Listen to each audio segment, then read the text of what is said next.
সম্মানিত দর্শক ও শ্রোতা মণ্ডলী, দেশ ও প্রবাস থেকে যারা দেখছেন সবাইকে রমাদানুল মুবারক উপলক্ষে আন্তরিক শুভেচ্ছা ও অভিনন্দন জানাচ্ছি। পবিত্র রমজান মাস, কোরআনের মাস, আত্মশুদ্ধির মাস। এই মাসে আল্লাহ তাআলা পূর্ণ কোরআন অবতীর্ণ করেছেন। আমাদের মাঝে অনেকে আছেন যে কোরআন সুন্দরভাবে শুদ্ধভাবে তিলাওয়াত করতে পারেন। তারা তো মাশাআল্লাহ এই রমজানে কোরআন শরীফ তিলাওয়াত করবেনই, কোরআন খতম করবেন। এটা তো অনেক সৌভাগ্যের লক্ষণ, সৌভাগ্যের কারণ। আর যারা কোরআন শরীফ দেখে পড়তে পারেন না কিন্তু শেখার আগ্রহ আছে, আপনারা চাইলে সরাসরি মসজিদে ইমাম বা মুয়াজ্জিনের কাছে গিয়ে দৈনিক 1 ঘন্টা করে সময় দিয়ে কোরআন শিখে নিতে পারেন। আর ব্যস্ততার কারণে যাদের সময় সুযোগ হয় না, আপনারা চাইলে অনলাইনে প্রতিদিন একটি করে কোরআনের সবক নিয়ে কোরআন শিখে নিতে পারেন। শুরু থেকে আলিফ বাতা থেকে শুরু করে আপনারা চাইলে রিডিং কোরআন পড়তে পারেন।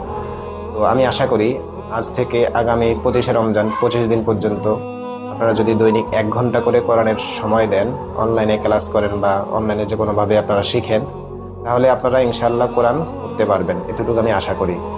আসলে ব্যস্ততার কারণে আমি ওইভাবে সময় দিতে পারি না, সারাদিন মাদ্রাসায় ক্লাস করতে হয়। নয়তো আমার ইচ্ছে ছিল দৈনিক 1 ঘন্টা করে বা কোরআনের একটি সবক আপলোড দিলে আপনারা এই পেজ থেকেও দেখে কিন্তু কোরআন শিখে নিতে পারেন। তারপর আমি চেষ্টা করব, যদি সম্ভব হয় তাহলে কাল থেকে বা আগামী 2-1 দিনের ভিতরে আমি কোরআনের সবকগুলো আপলোড দিব ধারাবাহিক। আপনারা চাইলে এই পেজ থেকে ওগুলো দেখে কোরআন শিখতে পারেন। সবাই ভালো থাকবেন। আসসালামু আলাইকুম।